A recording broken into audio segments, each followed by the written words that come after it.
নমস্কার, আমি মৌমিতা চলে এসেছি আবারও একটা রেসিপির সাথে। আজকের রেসিপি অন্যতম স্বাদের চিকেন, পোড়া মশলার চিকেন রেসিপি। গরম গরম ভাতের সাথে খেতে দুর্দান্ত লাগে। এখানে নিয়ে নিয়েছি 1 কেজি চিকেনটা ম্যারিনেট করে নেব প্রায় 50 গ্রাম টক দই আর 2 চামচ আদা বাটা দিয়ে। আধ ঘন্টা রেস্টের জন্য রেখে দেব।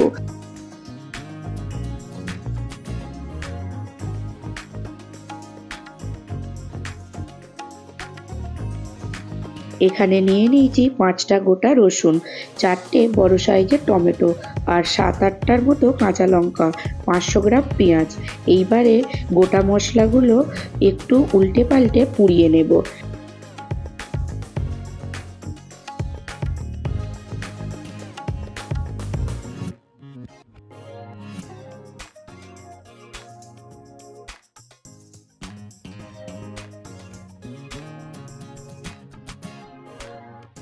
কাঁচা লঙ্কাগুলো এইভাবে নাড়াচাড়া করে পোড়াতে হবে, তা না হলে কাঁচা লঙ্কাগুলো ফাটতে পারে। 7-8টা শুকনো লঙ্কাও পুড়িয়ে নিলাম। এইবারে একটা কড়ার মধ্যে নিয়ে নেব হাফ কাপ সর্ষের তেল। তেল গরম হতে দিয়ে দিলাম এখানে কেটে রাখা আলুর টুকরোগুলো। আলুটা নাড়াচাড়া করে হালকা লাল করে ভেজে নামিয়ে নিলাম। এখানে পোড়া মশলাগুলো ততক্ষণে ঠান্ডা হয়ে গেছে। এইবারে মশলা কেটে নিয়ে পরিষ্কার করে বেটে নেব।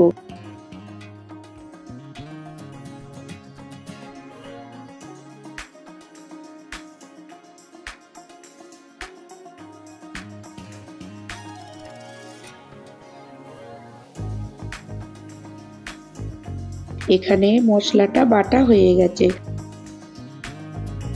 একটা কড়ার মধ্যে আবারও কিছুটা সর্ষের তেল দিয়ে দিলাম। তেলের মধ্যে দিয়ে দেব 1 চামচ চিনি, 4টে গোটা এলাচ, হাফ চামচ জিরে, 2টো তেজপাতা আর দারচিনি। একটু ভাজা হয়ে গেলে দিয়ে দেব 2টো মাঝারি সাইজের কুচিয়ে রাখা পেঁয়াজ। পেঁয়াজটা একটু নেড়ে চেড়ে হালকা ভেজে নেব। পেঁয়াজটা এখানে ভাজা হয়ে গেছে। এর মধ্যে দিয়ে দেব ম্যারিনেট করা চিকেনটা। হাই ফ্লেমে 10 মিনিট কষিয়ে নেব। দিয়ে দেব পরিমাণ মতো লবণ।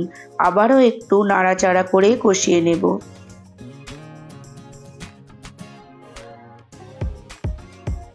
দিয়ে দেব 1 চামচ হলুদের গুঁড়ো, 1 চামচ কাশ্মীরি লঙ্কার গুঁড়ো আর 1 চামচ জিরে গুঁড়ো।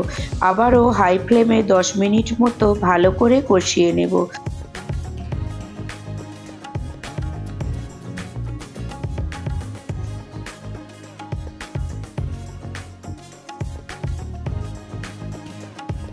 এইবারে চিকেনের মধ্যে দিয়ে দেব পোড়া মশলা বাটাটা।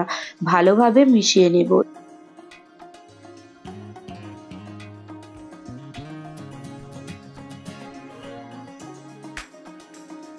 দিয়ে দেব ভেজে রাখা আলুর টুকরোগুলো। আবারও ভালোভাবে মিশিয়ে নেব।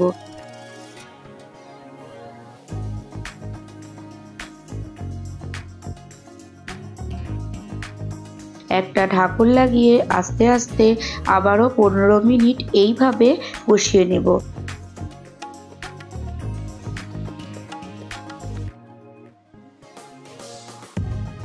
চিকেনটা কষা হয়ে গেছে। দিয়ে দেব কিছুটা গরম জল। 10 মিনিট মতো হাই ফ্লেমে ফুটতে দেব। 10 মিনিট পর এখানে চিকেনটা রেডি হয়ে গেছে।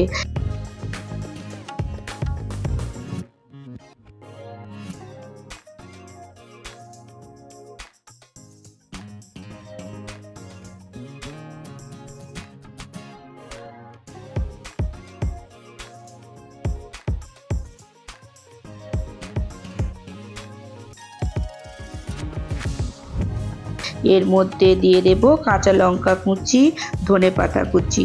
একটু মিশিয়ে নিয়ে দিয়ে দেব হাফ চামচ গরম মশলার গুঁড়ো। রেডি আমাদের পোড়া মশলায় চিকেন।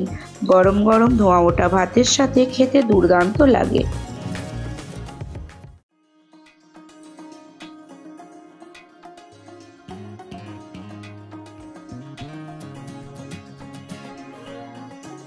রেসিপিটি ভালো লাগলে চ্যানেলটিকে সাবস্ক্রাইব করতে ভুলবেন না।